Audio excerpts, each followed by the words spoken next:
হযরতে দাউদ আলাইহিস সালাম ইনি এমন ছিলেন যার কণ্ঠ বড় সুমধুর ছিলেন। দাউদ আলাইহিস সালামের কথা পশু পাখি গাছপালা পাহাড় পর্বত সবাই শুনতেন। দাউদ আলাইহিস সালামকে আল্লাহ ক্ষমতা দিয়েছেন লোহার বর্ম তৈরি করার।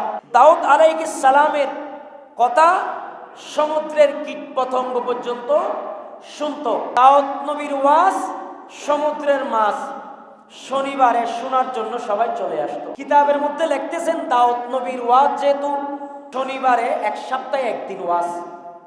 দাউদ নবীকে আল্লাহ এমন ক্ষমতা দিয়েছেন, শনিবারে যখন দাউদ নবী এভাবে ওয়াজ করতো সমুদ্রের মাছ বন্দরের মধ্যে মাছও চলে আসতো। তো ওখানে নবীর উম্মতের ভিতরে কিছু উম্মত বড় চালাক, ওরা জাই জাল, এটা আমি আরেকবার বলছিলাম মনে হয়, জাই জাল চিনেন আপনারা? জাকি জাল মানে মাছ মারা, যেটা কি বলে জাল বলে। ওরা কি করতো, শনিবারে জালগুলা মেরে রাখতো, রবিবারে গিয়ে এগুলো তুলতো।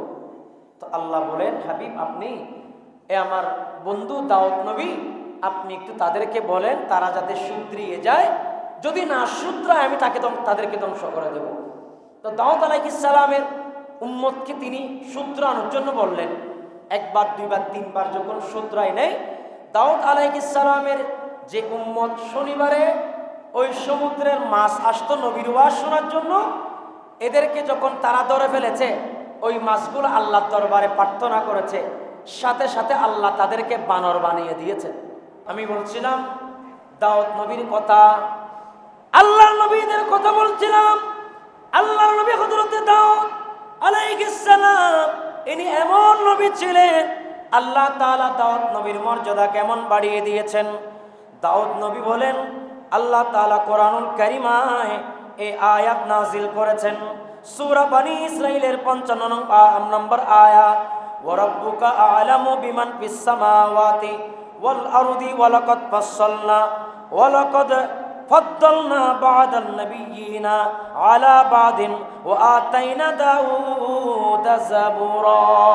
উচ্চ আওয়াজ বলুন সুবহানাল্লাহ। আল্লাহ সমস্ত নবীদেরকে কিতাব দান করেছেন। আল্লাহ নবী দাউদকে জবুর কিতাব দিয়েছেন। এই জবুর কিতাব তিনি যেদিন পাঠ করতেন, বার ছিল শনিবার, শনিবার যখন পাঠ করতেন সবাই এখানে বসে বসে শুনতেন। আমি এটাও আপনাদেরকে বলেছি, দাউদ নবীর ওয়াজ শুনে শুনে অনেক মানুষ বিদ্ধ হয়ে ওয়াজ থেকে গেছে। দাউদ আলাইহিস সালামের যুগে ওয়াজ শুনে ওরা হায়াতে জিন্দেগি কুরবান করে দিছে, এরকম মানুষের জীবনীও পাওয়া যায়। তো আরেক জায়গার মধ্যে আল্লাহ বলেন, ও আল্লামনাহু সানাতান লাবুসিন লাকুম লিতুহসিনাকুম মিন বাসিকুম ফাহাল আনতুম শাকিরুন। উচ্চ আওয়াজ বলুন সুবহানাল্লাহ। আল্লাহ তাআলা বলেন, আমি তাকে তোমাদের জন্য বর্ম নির্মাণের শিক্ষা দিয়েছি। মানে খামারে যে এই যে এগুলা বানাই, এগুলাকে আগে গরম দিতে হয়েছে, মেশিনের মাধ্যমে এখন প্রযুক্তি এসেছে, অথচ এগুলার কোনো প্রচলন ছিল না। সর্বপ্রথম হযরতে দাউদ আলাইহিস সালামের আল্লাহ ব্যবসা বাণিজ্য করার বিধান দিয়েছেন। তিনার জন্য আল্লাহ, উনি যদি এটা এভাবে ধরতেন এটা নরম হয়ে যাবে, তিনি এটাকে যা বানাইতে চাইতেন তা হয়ে যেত।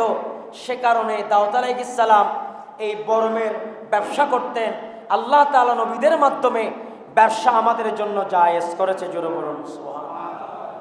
হযরতে দাউদ আলাইহিস সালামের কথা সূরা বাকারার 251 নং আয়াতে, সূরা নিসার 163 নং আয়াতে, সূরা মায়েদার 78 নং আয়াতে, সূরা আনআমের 84 নং আয়াতে, সূরা আসরা বা ইসরাতে 55 নং আয়াতে, সূরা আম্বিয়া 78 থেকে 80 নং আয়াতে, সূরা নমলের 15 থেকে 16 নং আয়াতে, সূরা সাবায় 10 নং আয়াত, সূরা সাদে 17 থেকে 26 নং আয়াত এবং বিশেষ করে 30 নং আয়াত।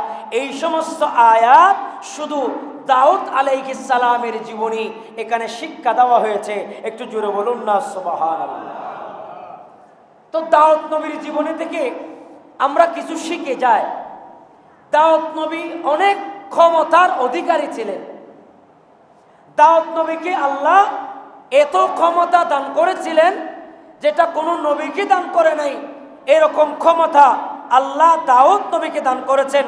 এজন্য আল্লাহ বলে ওয়াজকুর আবদানা দাউদা, ও নবী আপনি একটু শুকরিয়া আদায় করেন, আপনাকে আমি যেই নিয়ামত দান করেছি এই নিয়ামত কোন নবীকে দান করি নাই। উযকুর, আপনি স্মরণ করুন, আবদানা দাউদা যাল আম্বিয়া। একটু জোরে বলুন না সুবহানাল্লাহ।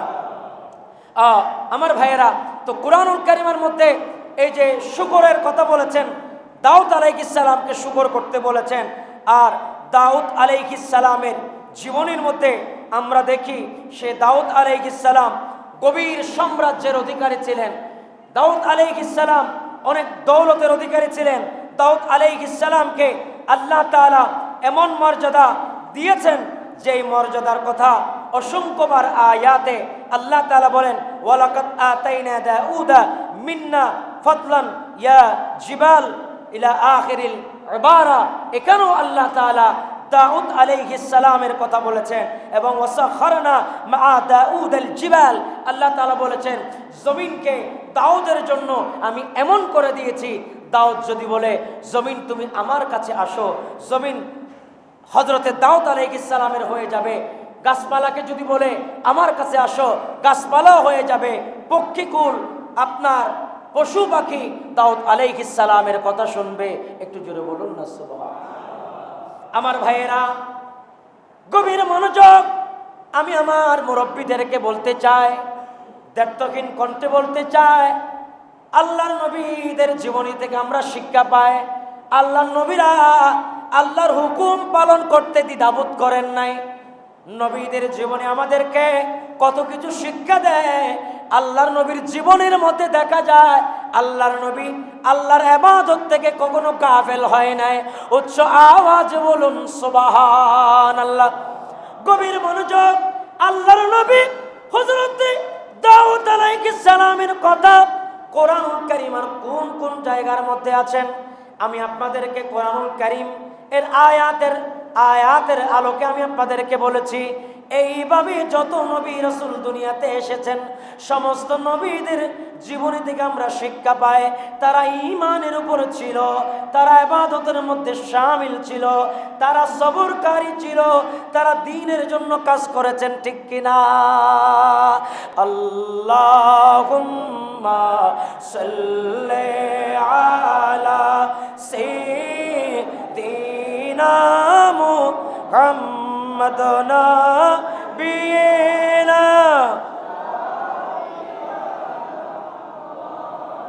লানা মুহাম্মদ।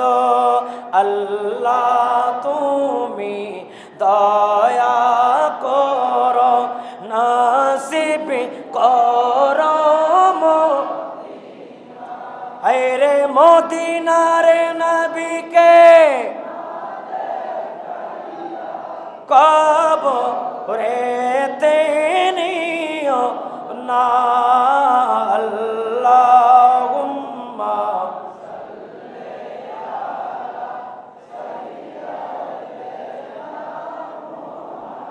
আরে নবী জুড়ে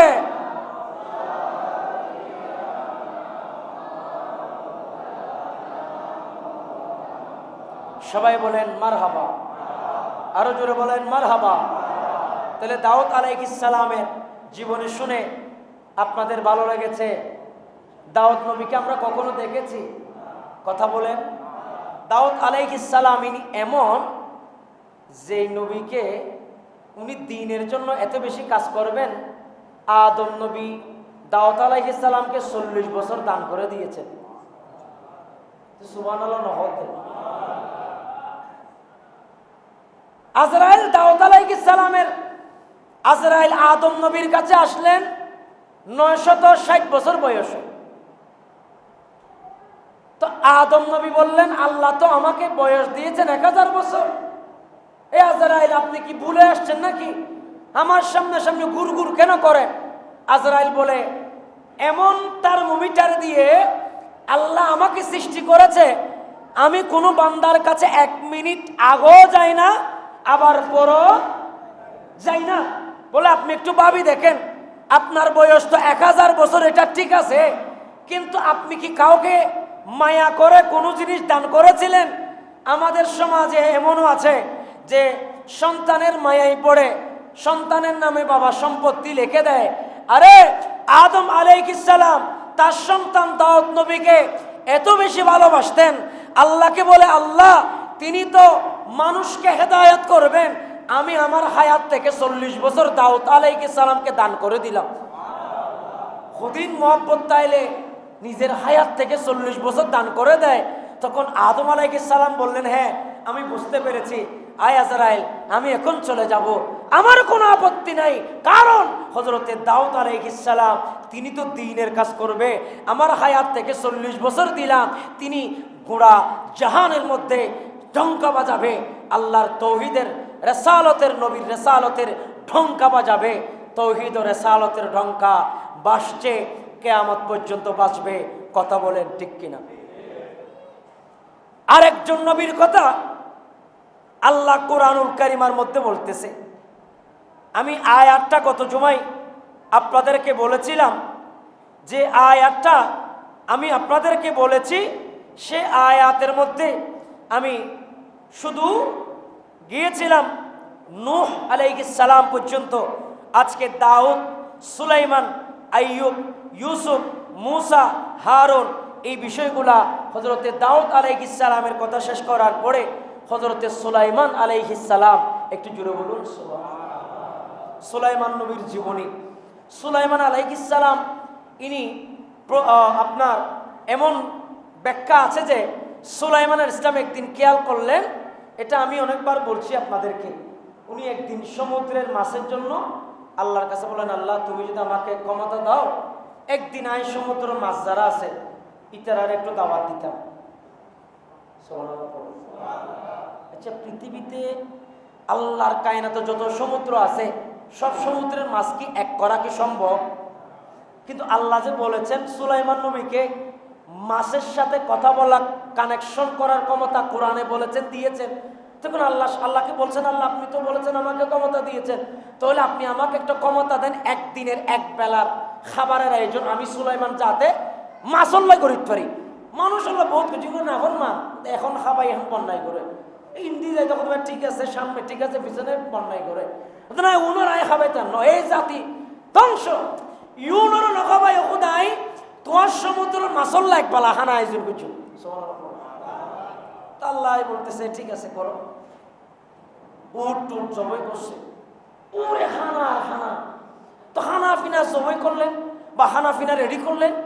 তো সুলাইমান আলাইহিস সালাম এখন সব স্বর্ণ সামগ্রী ঠিক করলেন, মানে সুলাইমান ইসলাম কোন নদী থেকে খানা শুরু করবে? আরে ভলান্টিয়ার হন্তা আইব, সুবহানাল্লাহ বলে না ভাই? আরে ভাই এতগুলো সমুদ্রের মধ্যে মাছ দিবে, ভলান্টিয়ার লাগবে না? আর বাঙালি হইলে তো খানার ভাগে আমরা 27 জন মানুষ মারি ফেলছি, এরকম বাঙালি চট্টগ্রামে মেজবান খাইতে যাই 27 জন মানুষ ঠেঙ্গর নিচে পড়ে মারা গেছে, এই ঘটনা আপনারা জানেন। আমরা এমন বাঙালি মাশাআল্লাহ, খানা পিনাতে বড় মস্ত বড় আমরা মহব্বত। যাই হোক, এটা খানা পিনা আল্লাহরও নিয়ামত, ওখানে আমি বিরোধিতা করতেছি না, কিন্তু সতর্কতার সহিত যেতে হবে।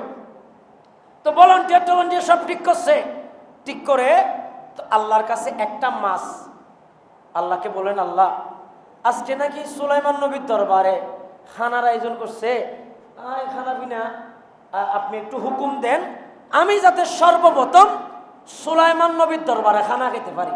সুবহানাল্লাহ পড়ে।